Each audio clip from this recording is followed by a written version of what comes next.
Conflict management for sensitive people. That sounds like a bit of a paradox, right? Conflict is intense and by definition, confrontational. The last thing a sensitive person wants is to partake in any situation that entails stomping over feelings and triggering negative emotions. But as we all know, conflict is an unavoidable part of being human. It's not realistic to say that you'll never have a tiff with your partner or have a disagreement with your friend or get into an argument with your colleagues. Even when we choose our battles, conflict sometimes has a way of showing up to the party unannounced. As such, one of the core social strategies we all need in our Explearning toolkit is conflict management and conflict mediation.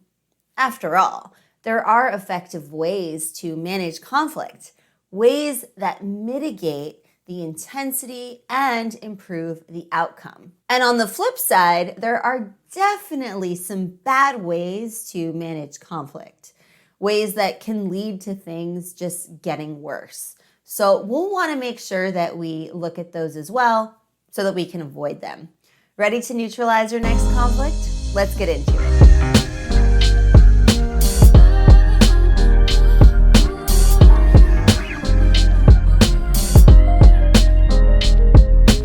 What is up, Explearners? Mary Daphne here of Explearning.co, where we believe social skills are the key to the good life. What is the good life? It's a life where you call the shots, you have a crew you can count on, and you are on a mission that you care about.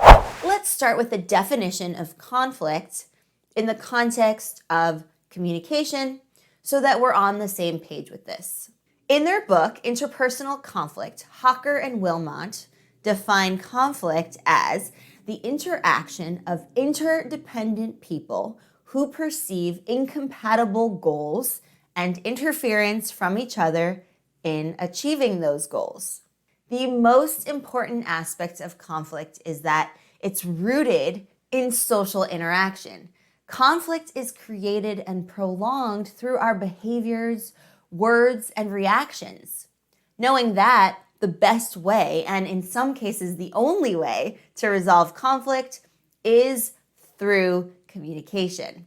So let's jump into the strategies. The first one, don't play the blame game. It's as it sounds.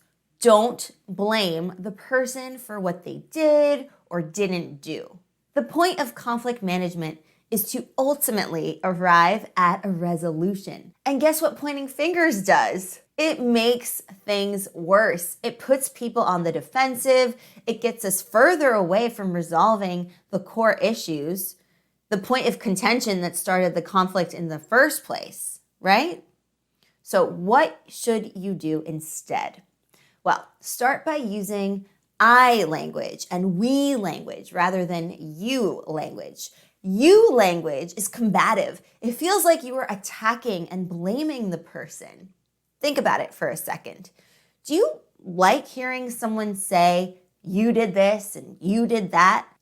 By contrast, we language is collaborative. It suggests that we all share blame, which is often the case, and it says that we are going to work together to fix things. That feels good, doesn't it? So, we're going for a collaborative vibe here. And if you need to blame a single person, fine, go ahead.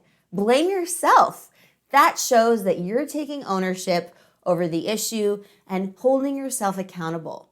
It will immediately comfort the other party and guide the conversation towards finding a solution. Remember, determining who caused what is far less important than making sure that it doesn't happen again. The second one, keep emotions out of it. When you're entering conflict-managed territory, be sure to keep tense and highly charged emotions out of the conversation. If you are so heated that you're red with anger and about to blow your top, then you're not ready to fix anything yet. When you're angry, the other person will see that and they'll have a hard time with listening to what you're saying. And likewise, The high cortisol levels in your blood will be interfering with your ability to make good decisions and speak intelligently. So first, take a moment to calm yourself down. Take some deep breaths and center yourself. If you're struggling with that, try assuming the avatar of a judge in a courtroom where everyone is relying on you to be the responsible adult and make an objective ruling on the situation. When you do speak, make sure you use neutral facial expressions, body language, and tone of voice. When I say neutral, I mean neutral. Don't feel the need to put on a fake smile. No one is happy at that moment, and smiles can come off as a bit smug. To find your neutral face, run through various emotions from happiest of happies to angriest of angries to saddest of saddies. And somewhere in the middle of all of that exists your NRF, your neutral resting face. Think about your neutral face as the expression you have when you're getting a passport photo taken. Relax all the muscles in your face. Let all the wrinkles smooth out. You may need to practice this one in the mirror to get a hang of it. By adopting a neutral face, your entire body and mind will follow suit, which will position you to speak in a balanced, steady voice, free of emotional distortion. Number 3, meet face to face. If you're a regular on our channel, you've probably guessed this one. It is super important to have difficult conversations in person. Why? Because you have a much better chance of getting things resolved sooner and more efficiently. If you try to do conflict management over text or email or Instagram, there's a lot that could go wrong. For starters, you're missing out on the big picture. You have no contextual clues for what they're saying because you can't see their nonverbals and you can't hear their voice. You have no way to gauge where the conversation is headed. But when you meet in person, you have a lot more data to work with.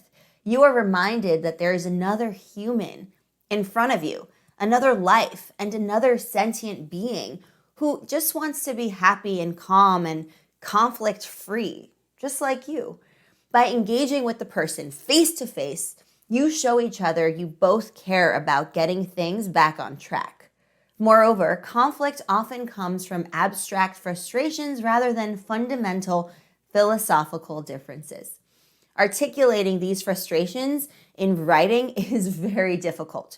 By contrast, when you meet in person, a lot of the hard work of articulating those frustrations happens naturally through body language, facial expressions, and tone of voice. Your social brain can decode all of that information and help guide the interaction towards resolution without you even knowing it. So those are a few key strategies for resolving and managing conflict. Let's quickly recap. 1, use collaborative language and don't play the blame game. 2, keep highly charged emotions out of it by adopting a neutral face. Number 3, meet face to face to ensure nothing gets lost in translation. Now, I know I started this video by saying that these are conflict management strategies for sensitive people, but the truth is that these strategies work for all types of people. After all, we're all sensitive in our own way, even if we put up a tough front. So let's be kind and considerate when we're communicating. And when things get heated, you know what to do. So now that I've shared our thoughts, I want to hear about the last time you tried to resolve a conflict. What was challenging about it? What worked and what didn't work? Share that with me and the Explearning community in the comments down below. And if you loved this lesson, please be sure to let me know. You can give this video a thumbs up on YouTube. And if you haven't done so already, subscribe to join our tribe of Explearners so that you never miss a lesson. If you ring that bell, you'll get notified about our new lessons and our weekly live streams. Email this video to a friend or a coworker who also wants to supercharge their social strategies. And while we're at it, feel free to also share it with your social media friends as well. And remember, The write-ups of these lessons are always available on our blog over at explearning.co/blog. With that, have an awesome week, Explearners. Thank you so much for joining me, and I will see you next time for your next Explearning lesson. Happy Explearning!